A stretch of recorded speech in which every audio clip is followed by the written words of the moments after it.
Yo me propuse esta vez hablar de dos disposiciones que tiene la ley del contrato de seguro, que me parece que compiten entre sí por ser la peor disposición de la ley. Cuando yo hablo con mis alumnos en la Facultad de Derecho, del curso de Derecho y Seguros, los invito incluso en un espíritu crítico a revisar las normas más allá de lo que dicen y tratar de entender para qué sirven y si es que sirven para algo o si es que más bien causan más problemas.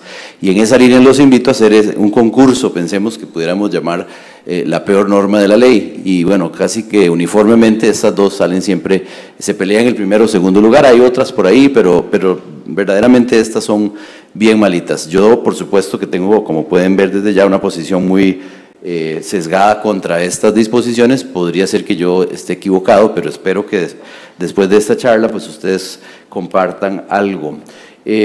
Todo tiempo pasado fue mejor, es el refrán, en realidad no es un refrán, sino que, como vamos a ver, es una línea de un poema, pero ahorita les explico por qué digo eso. Vamos a hablar un poco de unos antecedentes y una introducción, vamos a plantear cuál es el problema que yo veo y vamos a proponer una propuesta de lege ferenda, que es una forma complicada en latín de decir de propuesta de ley futura, ¿verdad? Es decir, cómo mejorar la ley actual con una nueva versión. Introducción de antecedentes. Bueno, este es el poema que les decía. Es un poema, es una parte de unas coplas llamadas Coplas a la muerte del maestre don Rodrigo. Don Rodrigo era el padre de Jorge Manrique. Esto se habría escrito en España aproximadamente en 1476, pero no se sabe exactamente la fecha. No se los voy a leer todo porque no soy bueno para eso. Hay gente muy buena para declamar, yo no soy tan bueno. Bueno, hagámoslo, no importa. Recuerde el alma dormida, avive el seso y despierte, contemplando cómo se pasa la vida, cómo se viene la muerte, tan callando, cuán presto se va el placer, cómo después de acordado da dolor, cómo, a nuestro parecer, cualquier tiempo pasado fue mejor. El dicho hoy día ya no es cualquier, es todo tiempo pasado fue mejor, es lo que generalmente escuchamos, pero de ahí viene. Hoy día es más común utilizar esta frase incluso o escucharla en sentido irónico, ¿verdad? Cuando alguien está añorando algo del pasado que tal vez realmente no era mejor que antes o lo que fuera, o cuando alguien se está quejando de su actual situación, de repente tira esta frase, ¿no? A veces, repito, en sentido irónico. En este caso, sin embargo, yo les propongo que es en sentido literal. Yo creo que la regulación que teníamos antes era mejor y por eso añoro por un tiempo pasado que ya pues no existe. ¿Cuál es la premisa, digamos, o por qué decimos esto? ¿Por qué me atrevo a decir esto? Bueno, la premisa es que tenemos, como les decía en la mañana, un marco regulatorio más nuevo, moderno, en principio. Yo diría que en términos generales es bastante bueno. Diríamos pues que es un salto cualitativo, pensemos en relación con lo que podíamos tener antes, sobre todo en algunos aspectos fundamentales de la dinámica de la regulación de los contratos. Para mencionar uno, el que ya hablamos temprano, acerca de las normas imperativas versus una norma de contrato seguro que era supletoria y entonces al final regía lo que decía la póliza, ¿verdad? Yo creo que todos podemos entender que eso es una mejoría importante. Sin embargo, hay algunas cosas, entre ellas las que vamos a comentar ahora, que habría sido mejor dejar como estaban. Bueno, y las dos cosas a las que me refiero son la regulación sobre el aviso de siniestro, que ya Esteban en su presentación abordó de forma general, explicó un poco de qué se trata y cuál es la importancia, vamos a ahondar un poco más en eso. Y por otro lado, la regulación acerca de la mora en el pago de la prima, es decir, qué pasa cuando alguien deja de pagar la prima en el tiempo que tiene para hacerlo. Veamos entonces ambos temas. Todo tiempo pasado fue mejor, caso número 1, el aviso de siniestro. ¿Qué decía la finada ley de seguros de 1922, que en paz descanse, derogada en el año 2011? Bueno, lo que decía en materia de aviso de siniestro era lo siguiente. Perdonen que en esta presentación hay bastante texto, a mí no me gusta utilizar texto, pero en este caso era difícil transmitirle, digamos, la literalidad de la redacción de las normas y de algunas sentencias sin cargar un poco de texto la presentación, así que me disculpo por eso. ¿Qué decía la ley anterior? Bueno, y ahí resalto en negrita lo que me interesa más. Decía en su artículo 19 que inmediatamente que suceda un siniestro que cause daños o pérdidas, el asegurado tiene obligación de participarle por escrito al asegurador y de entregarle dentro de los 15 días siguientes al siniestro un estado detallado de las pérdidas y daños de los otros seguros que existieren sobre los mismos objetos. Y si así no lo hiciere, será responsable de los daños y perjuicios que se siguieran de la omisión. Vean que no dice necesariamente que simplemente le rechazan el caso o simplemente pierde todo, no. Si esa falta de aviso inmediato generase algún tipo de afectación a la aseguradora, pues será responsable. Al final eso podría implicar de repente, pensemos, hacer algún tipo de deducción o algún tipo de compensación, o pues en el peor de los casos, si los daños son la totalidad de lo que habría que indemnizar, capaz que entonces no habría indemnización. Tal vez no es la norma más feliz, ¿cierto? Tal vez hay cosas que uno pudiera pensar que podrían haberse escrito mejor, pero ahora comparémosla con la norma que tenemos hoy día. Es más, antes de hacer eso, hagamos otros ejercicios. Veamos la norma de hoy día. La norma de hoy día, para empezar, es mucho más larga. No cabe en una filmina, hay que ser como 3. Y entonces, como ya Esteban nos adelantaba, dice que el tomador del seguro, la persona asegurada o beneficiaria, deberán comunicar al asegurador por el medio que hayan pactado el acaecimiento de siniestro dentro del plazo máximo de 7 días hábiles siguientes.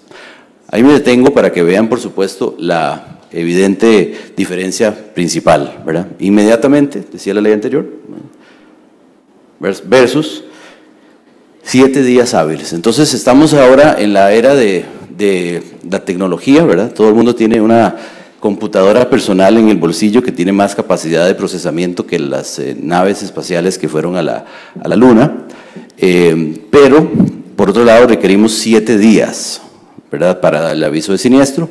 Prácticamente como decir, el aviso va a llegar en mula, ¿verdad? Es decir, no tenemos medios otros más ágiles para hacer esto. Y bueno, lo que sigue no lo voy a leer, ustedes lo pueden entender ahí. Por si alguna aseguradora estuviera loca o mala de la cabeza, se le permite incluso fijar un plazo más amplio, cosa que nunca va a ocurrir. Y luego dice entonces que eso puede estar bien, que el asegurador no podrá alegar el incumplimiento de la anterior obligación si ha conocido o debido conocer la ocurrencia del siniestro dentro de ese plazo. Pensemos, por decir un ejemplo, no se pudiera pensarse que si es un desastre público y notorio, capaz que, bueno, tal vez ahí la aseguradora deba tomar nota, pero aún así eso alguien lo podría cuestionar. Ahora, el artículo no se acaba, ¿verdad? Es peor. Porque entonces ahora dice, en el siguiente párrafo, que no cabe en el anterior, el incumplimiento de los plazos establecidos en la póliza de seguros por parte del tomador del seguro, la persona asegurada o beneficiaria, no conllevará efecto adverso alguno a sus intereses económicos derivados de su solicitud de indemnización. O sea, es lo que yo llamaría un no plazo, ¿verdad? Porque al final del día, si yo tengo un plazo, pues el plazo ya me pone fin a algo, ¿no? Pero resulta que aquí la ley dice, no, en todo caso, si se le pasan los 7 días que tiene para enviar el aviso en mula, no pasa nada. En el final del día lo único que pasa es, como sería obvio, pues que se le atrasa la indemnización, ¿no? Luego, como para tirarle ahí un hueso a la compañía de seguros, lo que dice es, en todo caso la pérdida del derecho a la indemnización solo se producirá en el supuesto de que hubiera concurrido dolo o culpa grave. Entonces eso básicamente implica que la compañía de seguros ahora tendría que demostrar un dolo o una culpa grave. Hablemos un poco, porque ya Esteban lo mencionó, pero ahondemos un poco en el para qué del aviso de siniestro, ¿verdad? El aviso de siniestro es fundamental dentro del proceso de utilización de un seguro. Pongamos un ejemplo hipotético. Pensemos que alguien llega con el parabrisas del carro roto, ¿okay?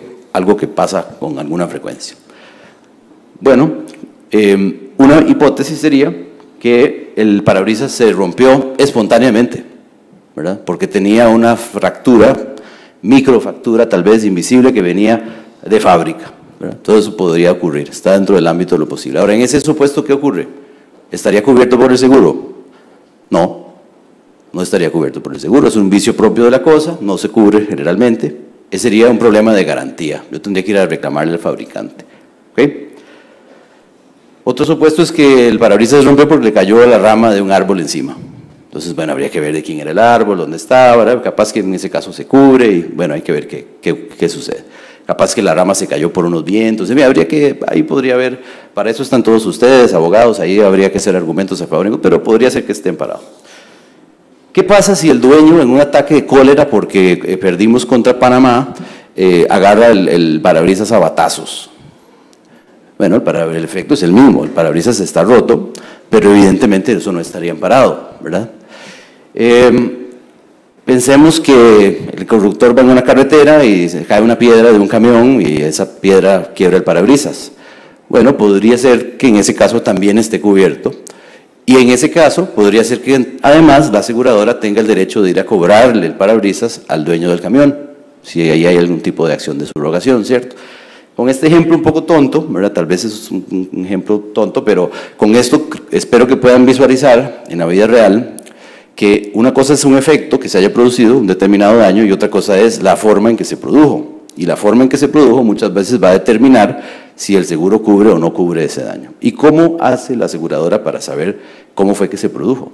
Tiene que esa adivina o se le teletransporta al lugar del accidente o pone unas cámaras ahí para monitorear 24/7 al asegurado. No, evidentemente no. La aseguradora parte de la buena fe y de que el cliente le va a avisar oportunamente lo antes posible para que ella pueda entonces más o menos ver qué fue lo que ocurrió, pues cuáles fueron las circunstancias que rodearon el evento. Y allí volvemos al artículo 43 que mencionaba Esteban atinadamente acerca de la necesidad de demostrar no solo el daño, que sería llegar con el parabrisas roto, sino también la forma en que se produjo.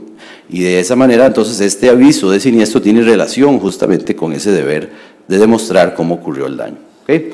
Hasta ahí creo que todo está bastante claro, ¿verdad? Creo que además hay que ponerse también en los zapatos de un asegurado de buena fe, ¿verdad?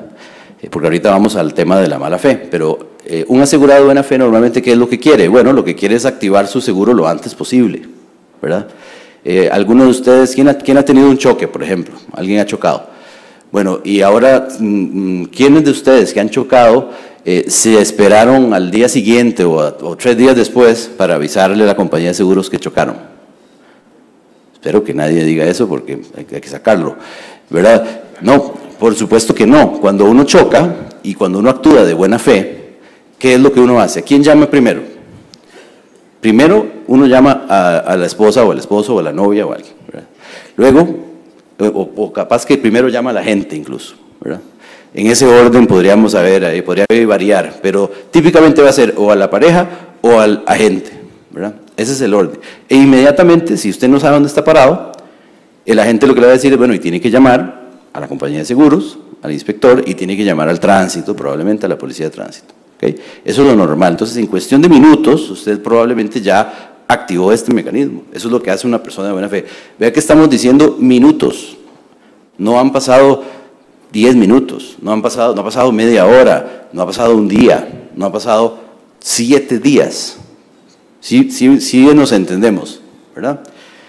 La persona que actúa de buena fe, porque lo que quiere es que rápidamente, lo antes posible, le resuelvan su situación y poder irse y seguir a ver el partido donde lo iba a ver, ¿verdad? No quiero ser presagio de nada, pero ¿verdad? Todo puede pasar.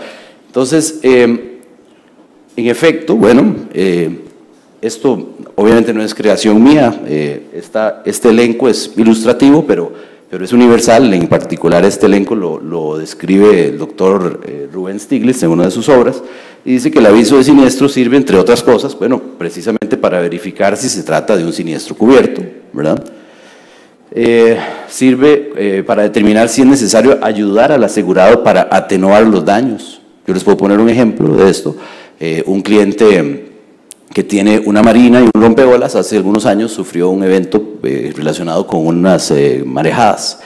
Inmediatamente dio aviso de siniestro y en común acuerdo con el asegurador determinaron que era urgente tomar determinadas medidas para evitar que el asunto fuera peor, ¿verdad? Porque el evento además continuaba en ese momento. Entonces ahí podemos ver cómo eso es importante. Tomar medidas conservatorias urgentes, ¿verdad? Si hay una carga que se cayó en una ruta y hay peligro de que se la roben, bueno, de repente coordinar para mandar un equipo de seguridad, en fin, una serie de cosas que son elementales, pero para ilustrar, digamos, la importancia de esto. Verificar la gravedad del daño que puede estar a cargo de la aseguradora, ¿verdad? verificar la posibilidad de subrogación, el ejemplo del camión, si había un camión y es responsable del camión, capaz que me puedo subrogar, versus la rama que tal vez cayó de un lugar público y no hay mucho que hacer, ¿verdad? Sirve también para verificar la condición del asegurado para efectos de limitaciones subjetivas del riesgo.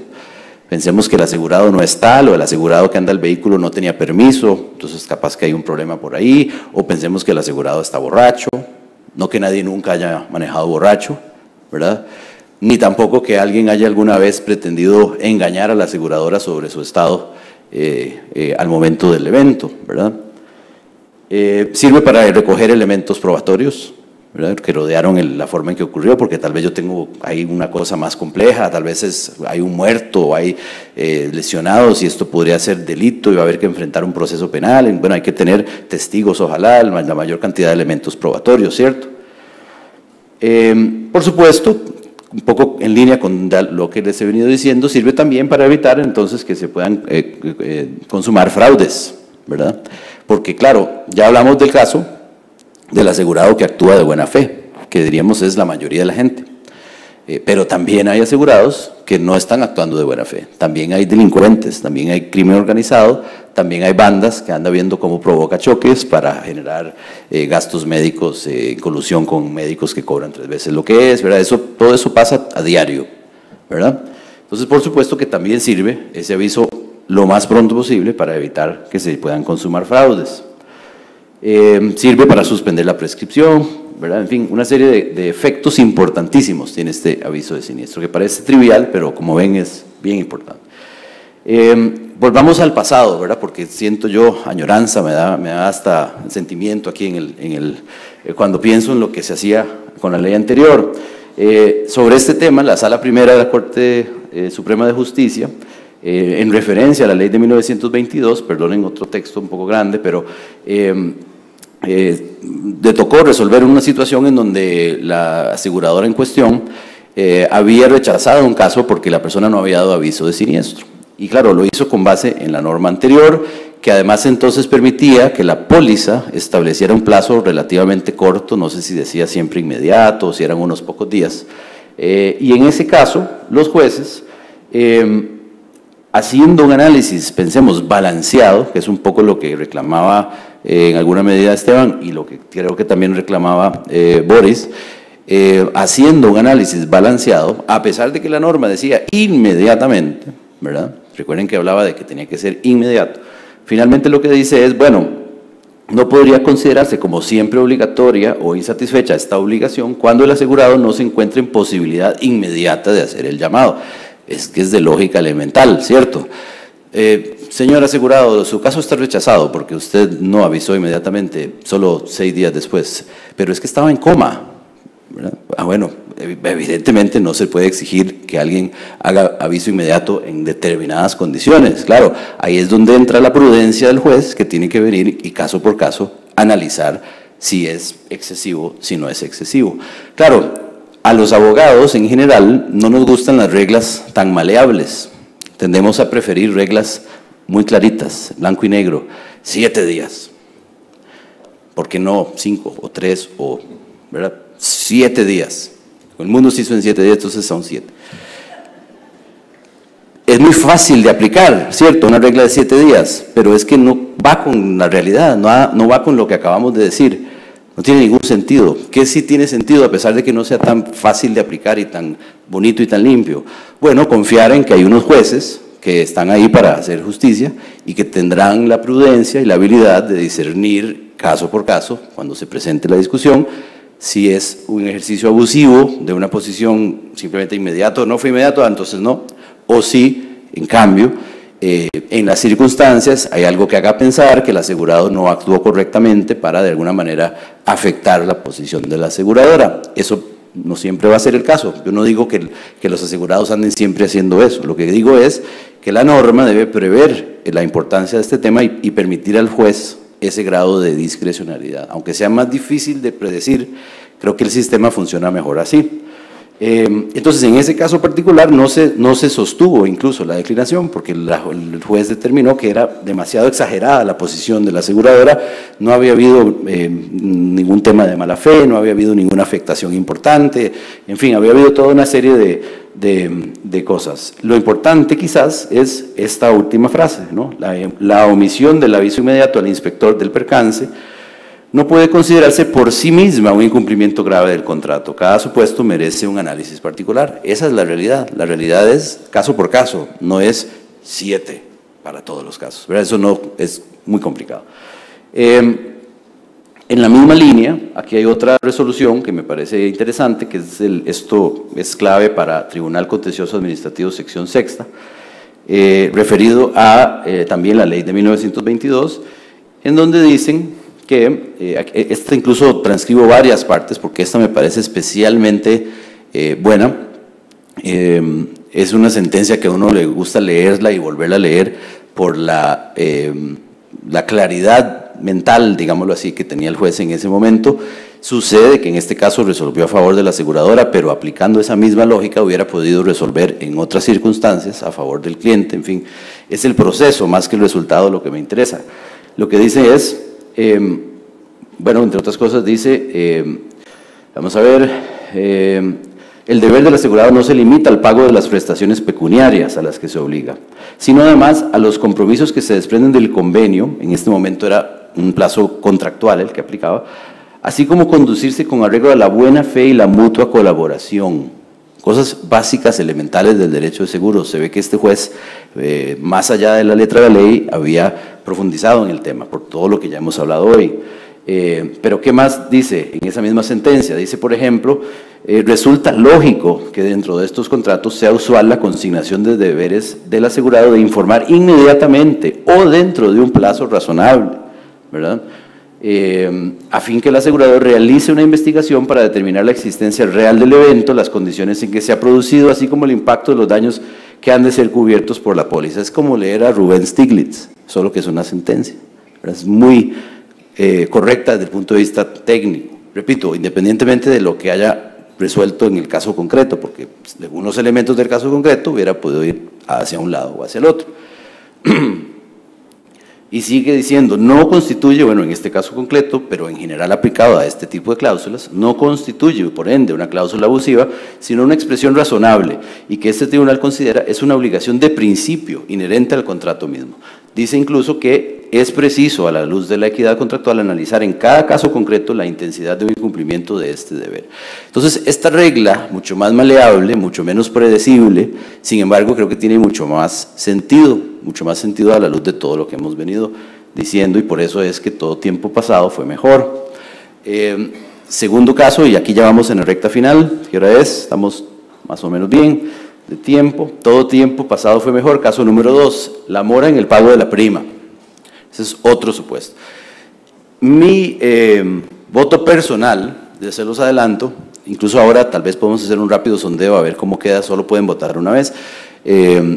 ¿Cuál les parece peor, digamos? ¿Cuál se llevaría el título de Miss Peor Norma de la Ley 2016?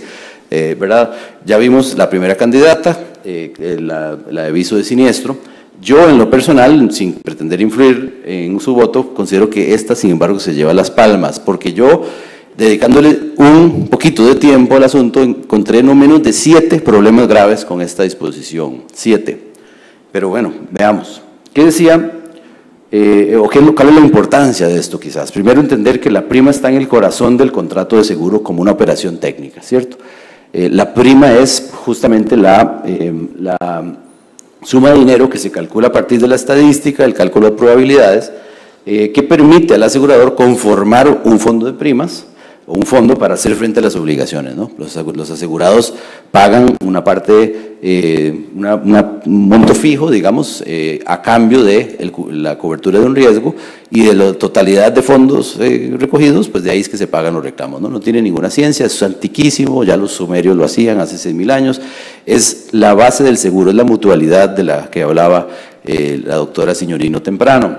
Entonces, claro, si la entendemos técnicamente desde este punto de vista, es fundamental que el asegurado pague la prima puntualmente, porque si no, no hay cómo conformar el fondo de primas, de dónde me saco la plata, ¿cierto?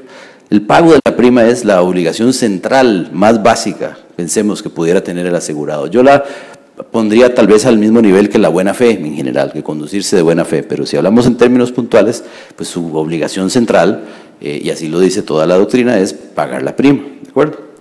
Eso no creo que tenga mayor dificultad y creo que cualquier persona lo logra captar fácilmente.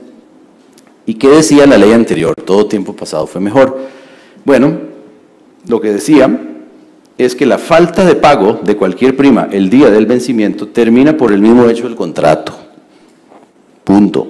Bueno, no, punto, coma, pero digamos para efectos de lo que nos interesa, punto, ¿cierto? Salvo que el asegurador expreso haya consentido continuar. Pero el punto es mora automática, ¿cierto? Usted no paga la prima, su contrato fenece. Dice incluso más adelante que para que el asegurador esté obligado a la indemnización deberá haber percibido la prima única convenida o las parciales en los plazos que se hubiesen fijado. Por aquí en el medio dice algo interesante, que es que si por ser esa la costumbre entre las partes, vean que esto es de 1922, esto es bien viejito, pero no deja de tener algo de sentido. Si la costumbre era esa, que se le cobrase la prima en su casa al asegurado, entonces ahí sí habría que ponerlo en mora antes de poder cancelarle la póliza. Un poco con la idea de decir, mire, es que a mí me vienen a cobrar, yo no tengo pendiente el tema de la prima, ¿verdad? Pero si usted es quien activamente iba y hacía las gestiones de pago, pues es su obligación, ¿verdad? Nadie tiene que andarlo, pensemos, alcahueteando. Esto me hace pensar en mi hijo de 6 años, que está empeñado en hacerme perder el poco pelo que me queda, con no recoger los juguetes que tiene tirados en su cuarto. El piso del cuarto parece una zona de desastre. Yo ya me rendí, ya yo dije, yo no voy a desgastar el vínculo padre-hijo con este tema, a pesar de que a mí se me revuelve el estómago cada vez que entro del caos absoluto que hay en ese cuarto. Pero al final, claro, mi argumento, y por la relación que esto tiene con mi hijo, que no es aparente, es que si uno le dice que recoja y si uno le dice que recoja, pero al final alguien le resuelve, ¿verdad? Alguien le ayuda a recoger o alguien más de repente amanece y se lo recogió, no sé quién es, si es la mamá alcahueta o no sé quién será, pues entonces él dice, alguien proveerá, yo no tengo que ocuparme de esto, ¿cierto? Lo mismo pasa con el pago de la prima. No, usted tiene que recoger sus juguetes, señor. Usted tiene que pagar la prima, es lo mínimo que tiene que hacer, ¿verdad? No espere que nadie le resuelva eso. Esa es su obligación más básica. Y por eso la ley lo establecía en esos términos. Pero no es por antojo o por ayudar a las compañías de seguros, es por permitir que el fondo de mutualidad opere, porque si no hay contribuciones de prima y si todo el mundo hace eso, ¿de dónde vamos a pagar los reclamos? ¿Verdad? No es un problema de la compañía. La compañía podría incluso calcular su morosidad y costearla dentro de su operación. Ese no es el problema, eso es lo que haría, es trasladarle la morosidad a los que sí pagan. Pero para la compañía, es decir, es porque el mecanismo básico del seguro se ve afectado. Ahora vayámonos al 2011, de Regreso al Futuro, ¿verdad? Como la película. Bueno, aquí tengo que respirar porque hasta me altero cuando me toca criticar este artículo tan mal hecho. Es como que hubieran reunido a los diputados en un salón y les hayan dicho, ok, no salgan de ahí hasta que tengan la peor redacción posible, ¿verdad? Es más, divídense en grupos, hagan cada cual una propuesta y gana la peor, esa sería la que vamos a usar. Bueno, lo que establece el artículo en igual varios párrafos diferentes, porque no cabe en un solo párrafo, es lo siguiente. Si la prima no se ha pagado dentro de los plazos establecidos en la ley, el asegurador podrá tomar una de las siguientes acciones. Primer inciso, dar por terminado el contrato. Hasta ahí vamos bien. En cuyo caso, salvo pacto en contrario, el asegurador quedará liberado de su obligación en caso de cualquier siniestro ocurrido a partir de la mora. Está bien, hasta ahí está bien. Pero luego agrega esto, deberá notificar su decisión al tomador, es decir, ponerlo en mora, como decimos los abogados, además a los asegurados o a ambos. Eso es básicamente, yo no sé a quién le toca pagar la prima, entonces pongámoslos a todos por si acaso. Yo no sé quién es un asegurado, no sé quién es un tomador, entonces pongámoslos a todos, ahí verán, ahí alguien sorteará eso. Dentro del plazo de 5 días hábiles siguientes a la fecha en que se ocurrió la mora, en 5 días hábiles, yo tengo que ponerlo en mora. Imaginémonos por un momento la cantidad de contratos de seguro que celebran las compañías de seguro. Son miles, decenas de miles en algunos casos, cientos de miles en algunos casos. Y yo tengo vencimientos todos los días, porque se hacen de año a año y puede que yo lo contraté hoy y vence dentro de un año. Entonces yo tengo ahora que ver cómo voy a hacer para llevar el registro de esto y salir corriendo de alguna manera a notificar a esta persona en los 5 días siguientes a la mora. Pero aún hay más, siempre puede ser peor la situación, ¿verdad? Resulta que la opción B que tiene es mantener vigente el contrato y cobrar la prima en la vía ejecutiva. Vean qué cosa tan absurda. Sí, señor, su prima por el periodo restante son $42. Eso es lo que usted debe. Pero bueno, yo se la voy a mantener vigente y le voy a ir a cobrar eso en la vía ejecutiva, $42. Por lo menos le dejan cobrar intereses, ¿verdad? Serían 3 centavos sobre esa suma. La facultad aquí otorgada, seguimos, la facultad aquí otorgada, caducará, a la aseguradora sí le caducan los plazos, al cliente no, para el aviso no, eso no importa, aquí sí caducará en la mitad del plazo que falte para el vencimiento del seguro. Ya cuando iba yo por ahí en mi casa me da un derrame, tratando de entender cómo era exactamente que se calculaban los plazos de la caducidad. Pero para ilustrarlo en términos sencillos, si el seguro es, pensemos, de un año, y yo dejé de pagar a la mitad del periodo, entonces significa que le quedan 6 meses más de vigencia. Entonces, la caducidad sería 3 meses, porque es la mitad de lo que le queda a la póliza de vigencia. Entonces, la aseguradora tiene 3 meses para hacer este cobro. Si alguno de ustedes conoce un juzgado de cobro que le dé curso y notifique la demanda al deudor en menos de 3 meses, por favor pásenme el santo. Dicen que Cartago es muy rápido, pero yo no sé. Y en 3 meses lo veo difícil, ¿verdad? Todo el mundo sabe que con suerte en 2 meses usted encuentra quien le dé curso a un cobro en este país. Y no olvidemos que son $42 en el ejemplo que ponía. En caso de caducar este derecho, aquí es donde ya se termina de morir uno del derrame, se entenderá que el contrato queda extinguido a partir de la fecha de la caducidad. Entonces ahí sí se extingue, extrañamente, ya no sé ni por qué momento vamos del plazo, debiendo notificar tal situación al tomador, a los asegurados o a ambos, otra vez no sé a quién le toca pagar, entonces mejor lo notifico a todos o al que sea. Según corresponda, no es según corresponda, la prima la paga el tomador, punto. Imagínense un seguro colectivo donde hay 5,000 asegurados. Puede que ellos paguen o no, o contribuyan o no a la prima, pero la ley establece que la obligación de pago de una única prima es a cargo del tomador. Si algún asegurado no pagó, eso es problema del tomador. El tomador me tiene que pagar a mí la prima total convenida por el total de asegurados. Entonces yo no tengo nada que ir a notificar, no tengo nada que ir a notificarle a ningún, ya me perdí. No tengo nada que ir a notificarle a ningún asegurado o ambos según corresponda. No, analícelo y ponga lo que es, tomador.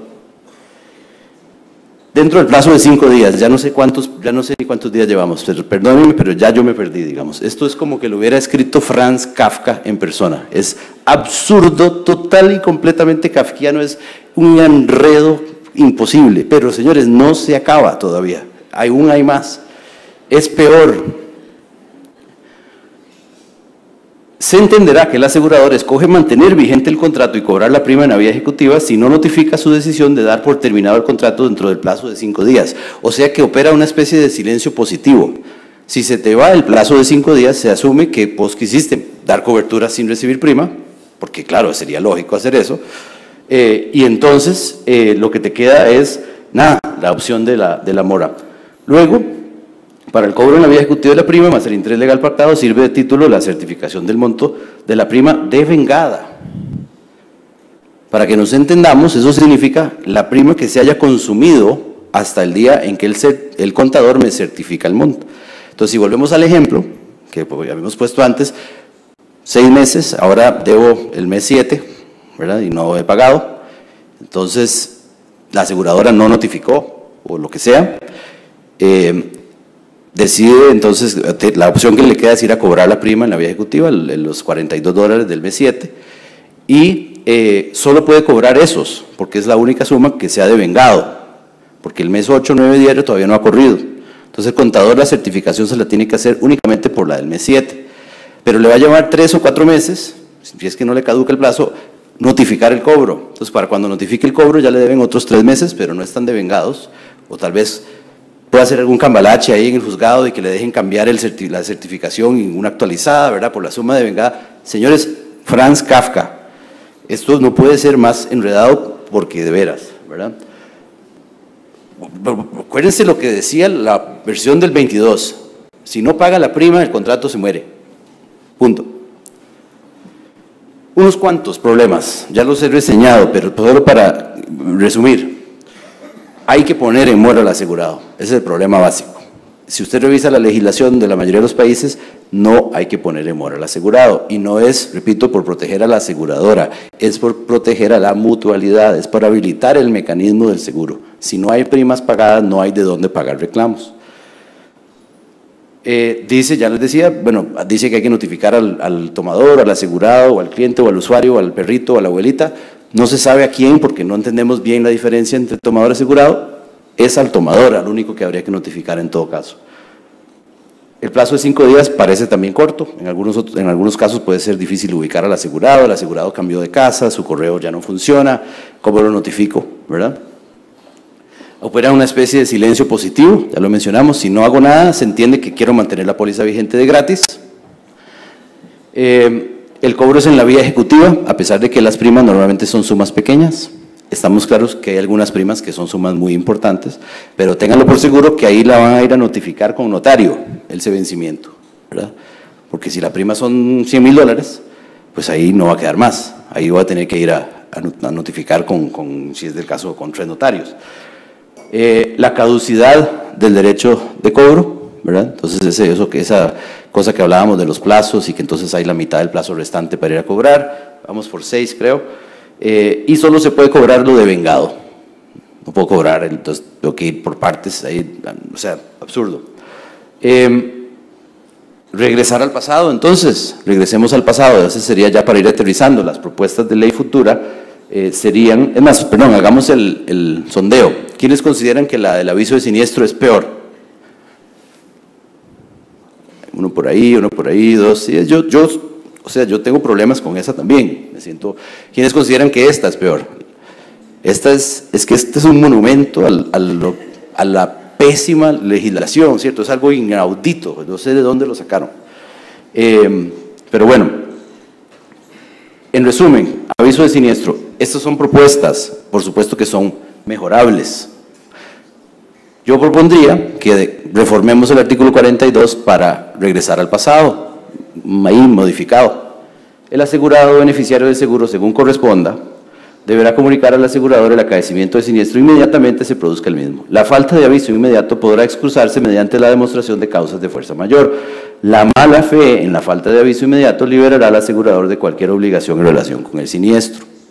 ¿Eso de dónde me lo saqué? Yo no lo redacté, eso estaba en la ley vieja y es lo que habían dicho los jueces, usando la prudencia, usando un criterio balanceado, ¿verdad? Y justifica todo lo que hemos dicho. Ahora, ¿podríamos hacerle mejoras o no? Evidentemente yo tengo un sesgo en este aspecto muy obvio, pero lo cierto es que algo así creo que sería bastante más positivo que lo que tenemos hoy día. En la segunda, la propuesta también un poco más sencilla, dice la falta de pago de la prima, la expiración del periodo de gracia, que ese es otro aspecto que no mencioné. La legislación establece un periodo de gracia de 10 días a partir del vencimiento, entonces la prima realmente no vence cuando vence, ¿verdad? Vence cuando vence el periodo de gracia. Esa es otra cosita que está por ahí. Pero entonces al final, ¿cuándo vence? Bueno, pasados los 10 días después de que vence, se extingue el contrato automáticamente y sin necesidad de constituir el mora al tomador. Alternativamente, y a elección del asegurador, la falta de pago de la prima en el tiempo indicado suspenderá los efectos del contrato hasta tanto el tomador ponga al día los pagos. ¿Por qué refiero a la opción de la suspensión? Porque en muchos casos la aseguradora no quiere cancelar el contrato. Puede querer conservarlo, puede ser un buen cliente, puede ser, ¿verdad? La aseguradora no gana mucho cancelando pólizas, la aseguradora gana teniendo más seguros. Entonces, si lo que hubo fue una situación inocente, simplemente un desliz, una falta de pago, por supuesto que se podría habilitar también la posibilidad simplemente de suspenderlo temporalmente. Pero esto sería muy bueno para el cliente. ¿Por qué? porque si de veras fue una cosa inocente, y pensemos para simplificar el caso que no hay un siniestro pendiente, por ejemplo, pues claro, no quisiéramos que necesariamente de entrada haya que cancelar el contrato. Pensemos que es un seguro de salud que la persona tomó hace años y tiene ahí unas preexistencias ahora y unas cosas que no quisiera tener que volver a tramitar porque tal vez hoy día ya no se las cubren. Bueno, entonces la posibilidad de suspender cuando la aseguradora vea que no hay nada raro ahí, que no hay una cosa extraña, también es una posibilidad. Algunos me podrán decir que no tendría que ser la elección del asegurador, perfecto, podríamos establecer otro criterio, de alguna manera permitir esa suspensión en ciertos supuestos. Lo cierto es que ahí se logra también cierto balance. Y nada, ese es mi desahogo contra estas dos normas. No presenté nada tan positivo en el sentido de me parece que estoy muy molesto y que estoy solo haciendo críticas, porque parte de la idea de las jornadas, y así se le planteó a los expositores, y así ha sido la tónica, pues ha sido tratar de analizar problemas, ¿no?, que existen, no solo dar información, sino también un poco abordar algún problema concreto que vemos y plantear alguna posible solución.